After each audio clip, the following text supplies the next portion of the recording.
One of the men in this room has already betrayed Jesus for 30 pieces of silver. Another is holding a knife. One of the figures is constantly mistaken for a woman by modern viewers, which has given rise to countless conspiracy theories about the painting. And part of Christ's own body is actually missing from the original work, destroyed centuries after Leonardo's death. But the greatest secret of the Last Supper is not hidden in some mysterious code. It lies in a single moment. Leonardo da Vinci did not paint 13 men calmly sitting down for dinner. He chose the exact second after Jesus says, "One of you will betray me." And the entire room seems to explode.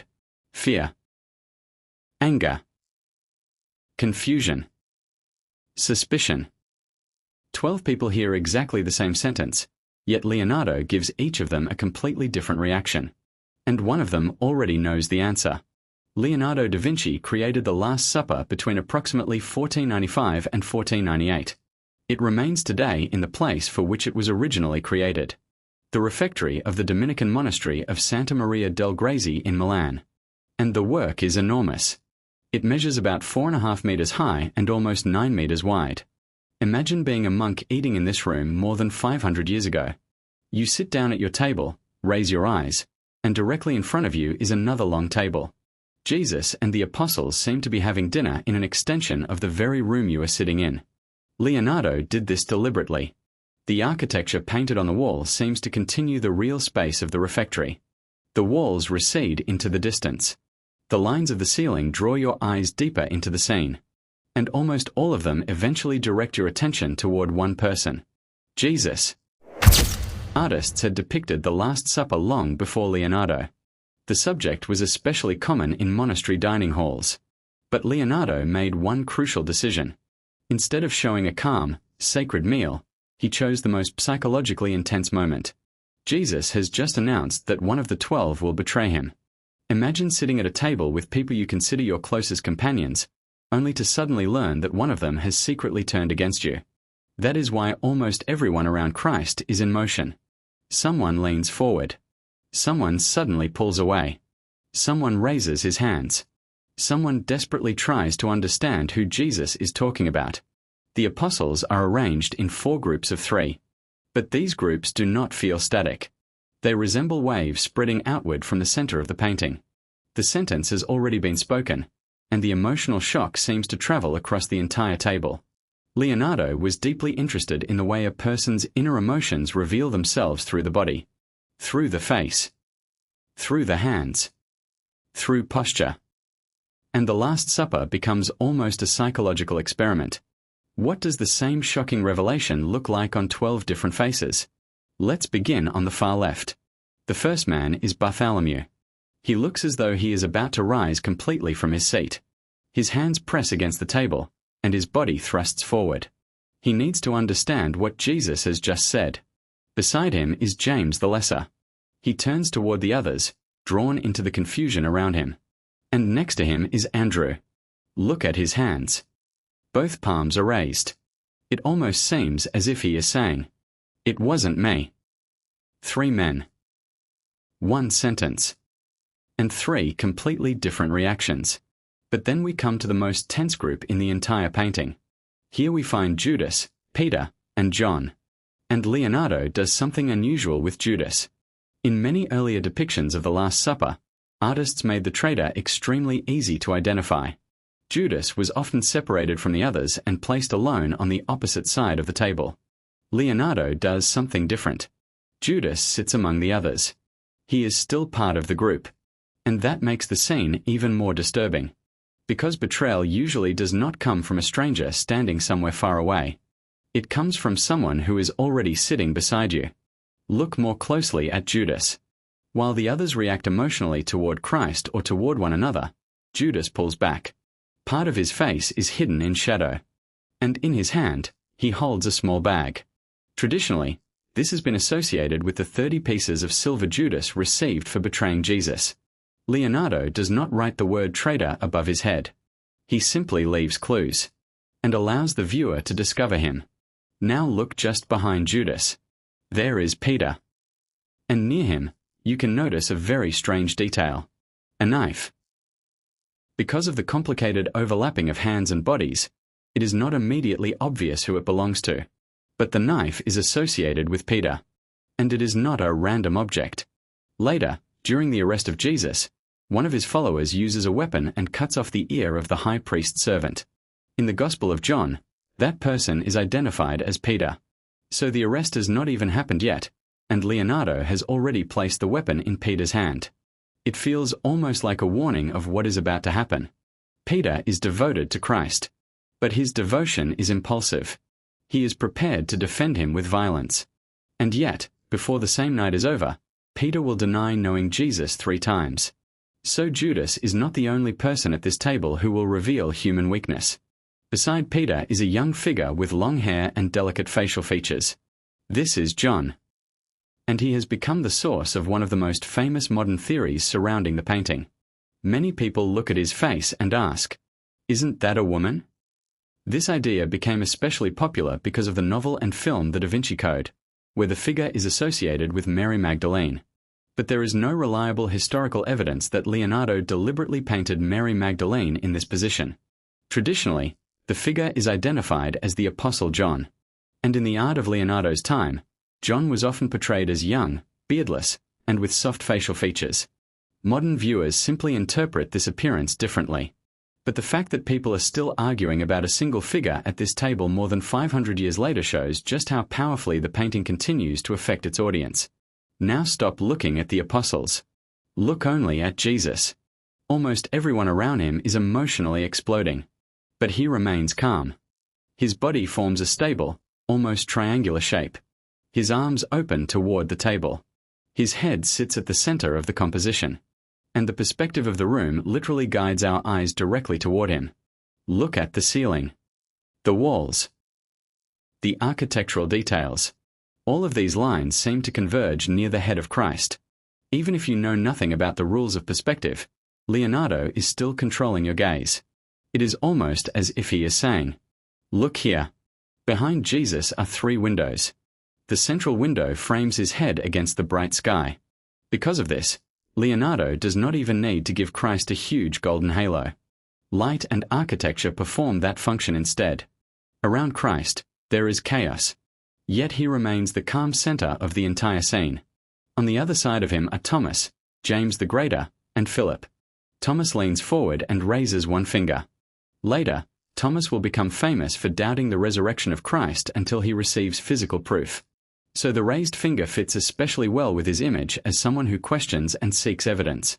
James the Greater throws his arms wide. His entire posture expresses shock. And Philip presses his hands against his chest. He looks as though he is asking, "Surely you don't mean me?"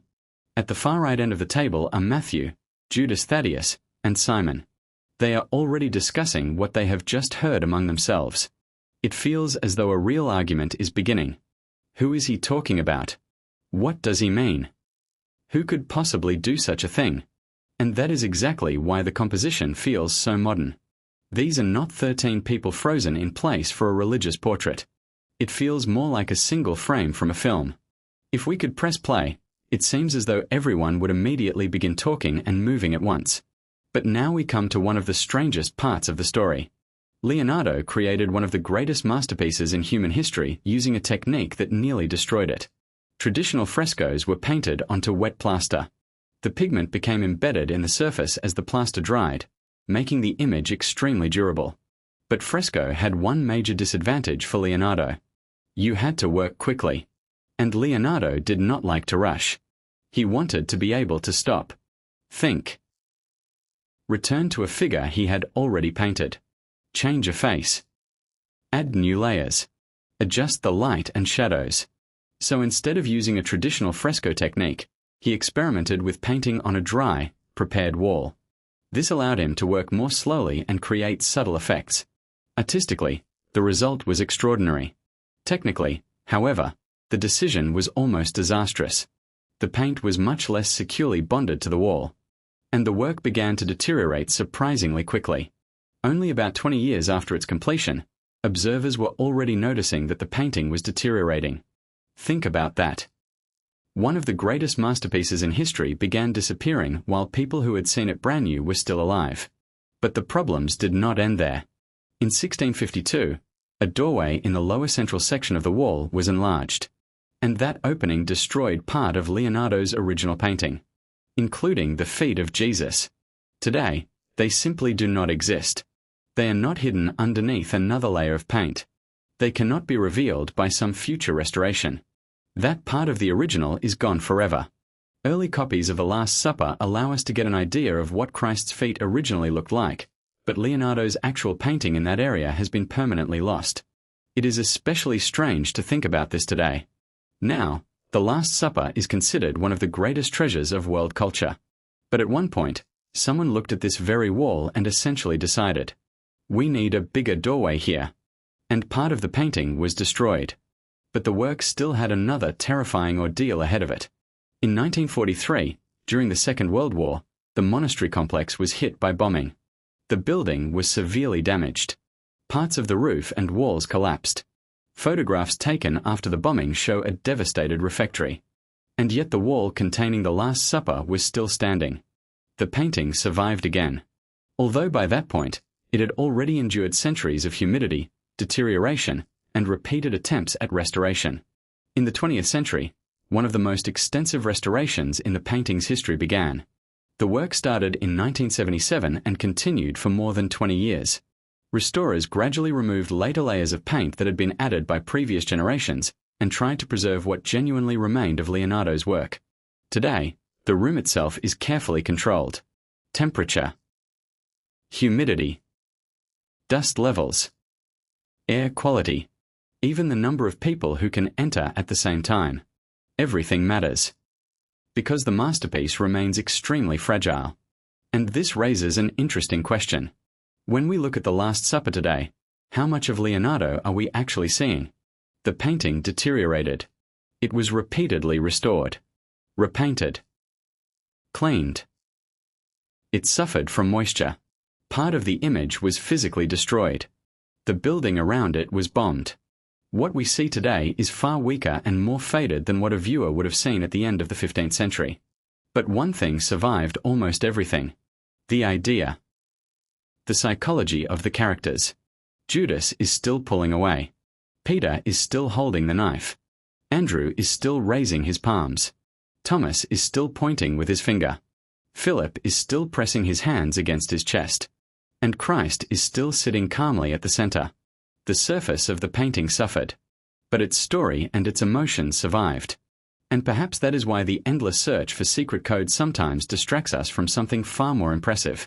Leonardo did not need to hide a supernatural puzzle inside the painting. His true achievement is right in front of our eyes. He took one sentence, "One of you will betray me," and transformed it into 12 completely different psychological reactions.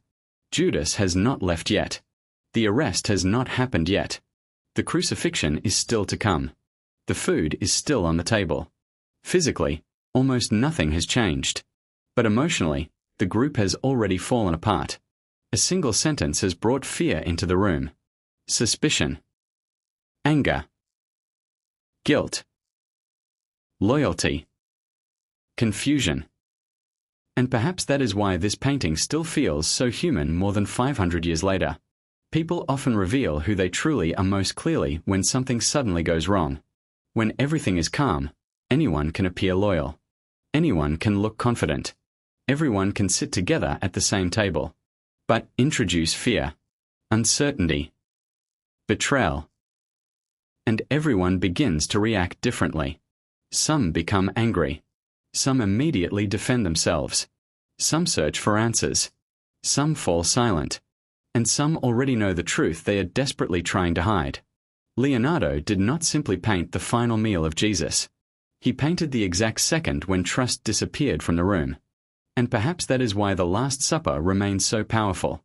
Because beneath the religion, the history, and the art of the Renaissance lies a story almost everyone can understand.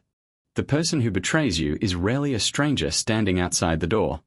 Sometimes, they are already sitting beside you at the same table.